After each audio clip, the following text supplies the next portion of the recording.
5 minute में दिन भर की तमाम बड़ी खबरें, हेडलाइंस 25 खबरों में। पीएम मोदी ने जीडीपी ग्रोथ रेट पर जताई खुशी। 2025-26 की दूसरी तिमाही में 8.2% जीडीपी ग्रोथ बहुत अच्छा। जीडीपी ग्रोथ लोगों की मेहनत का नतीजा है। गोवा दौरे पर प्रधानमंत्री नरेंद्र मोदी गोकर्ण जीवोत्तम मठ में की पूजा अर्चना। श्री राम की 77 फीट सबसे ऊंची प्रतिमा का किया अनावरण। गोकर्ण जीवोत्तम मठ के 550वें साल के जश्न में शामिल हुए पीएम मोदी। कहा, राम मंदिर और वीर विट्ठल मंदिर में मिला दर्शन का सौभाग्य। इस पावन अवसर से मिली मन को गहरी शांति।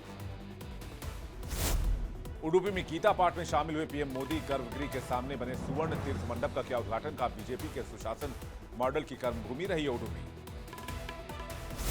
श्रीलंका में चक्रवात पर पीएम मोदी ने जताया शोक। कहा, श्रीलंका के लिए भारत मदद के लिए हमेशा तैयार। ऑपरेशन सागर बंधु के तहत श्रीलंका को दी जाएगी मदद।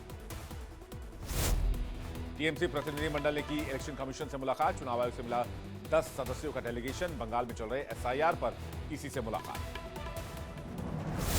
सीएम धामी ने ली कुंभ मेले की तैयारियों का जायजा। साधु संतों और अखाड़ा प्रतिनिधियों के साथ की बैठक।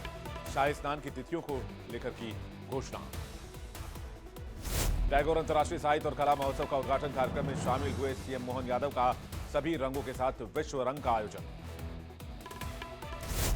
सीएम रेखा ने एमसीडी उपचुनाव में बीजेपी उम्मीदवार के समर्थन में किया रोड शो। शालीमार बाग में अनिता जैन के समर्थन में किया प्रचार। बड़ी संख्या में मौजूद रहे बीजेपी कार्यकर्ता। दिल्ली एनसीआर की हवा बनी जानलेवा। ग्राफ्टी हटने के बाद कई इलाकों में पारा पहुंचा 400 AQI के पार। धुंध की और गैस की मोटी चादर में लिपटी राजधानी। वायु प्रदूषण पर सीएम रेखा का बयान। प्रदूषण लगातार कम करने की कोशिश कर रही है सरकार। प्रदूषण को कम करने के लिए जरूरी कदम उठाए जा रहे हैं। दिल्ली प्रदूषण पर राहुल गांधी का सरकार से सवाल। कहा, जहरीली हवा में सांस ले रहे हैं बच्चे। मोदी जी, आप चुप क्यों हैं? हमारे सामने घुट रहे हैं भारत के बच्चे। तमिलनाडु में लगातार हो रही बारिश। तूतुकुड़ी में सड़कों पर जलभराव की स्थिति बन गई है। लोगों को आवागमन में भी काफी दिक्कत हो रही है। पटियाला में किलोमीटर स्कीम के तहत नई बसें लाने का विरोध। प्रदर्शन कर रहे पीआरटीसी कर्मचारियों पर पुलिस ने किया लाठीचार्ज। हिरासत में लिए गए कई कर्मचारी। एसआईआर पर सपा एमएलए पल्लवी पटेल का विवादित बयान। कोर्ट कुछ भी कहे, नहीं भरूंगी एसआईआर फॉर्म। केंद्र सरकार का नया जुमला है एसआईआर। कनाडा में कपिल के कैफे पर फायरिंग करने वाला गिरफ्तार। दिल्ली क्राइम ब्रांच ने बंधु मान को किया गिरफ्तार। आरोपी के पास से पिस्टल और कारतूस बरामद। रणवीर की धुरंधर पर फंसा पेच।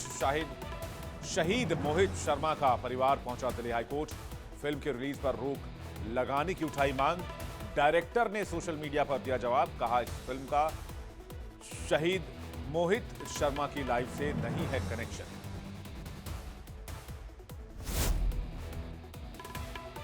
जारी हुआ दुर्लभ प्रसाद की दूसरी शादी का टीजर। शानदार अंदाज में दिखे संजय मिश्रा और महिमा चौधरी। 19 दिसंबर को सिनेमाघरों में दस्तक देगी। 21 के मेकर्स ने जारी किया धर्मेंद्र का वीडियो। आखिरी फिल्म में अभिनेता की कविता सुन इमोशनल हुए फैंस। एक्टर के साथ दिवंगत असरानी भी नजर आए।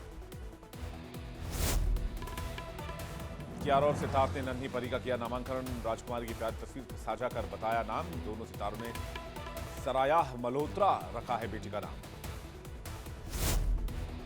तू मेरी मैं तेरा तू मेरी का टाइटल ट्रैक जारी कर दिया गया है। समंदर के बीच पर आशिकी करते दिखे कार्तिक आर्यन और अनन्या। एशिया कप के लिए भारतीय टीम का हुआ ऐलान। आयुष महात्रे को बनाया गया कप्तान। 14 दिसंबर को आमने सामने आएगा भारत पाकिस्तान। 2 दिनों के भारत दौरे पर रूसी राष्ट्रपति पुतिन 4-5 दिसंबर को आएंगे भारत। पीएम मोदी के निमंत्रण पर भारत आ रहे हैं रूसी राष्ट्रपति पुतिन। इमरान खान के समर्थकों का जोरदार प्रदर्शन। पिता की चिंता में इमरान के बेटे ने दी चेतावनी।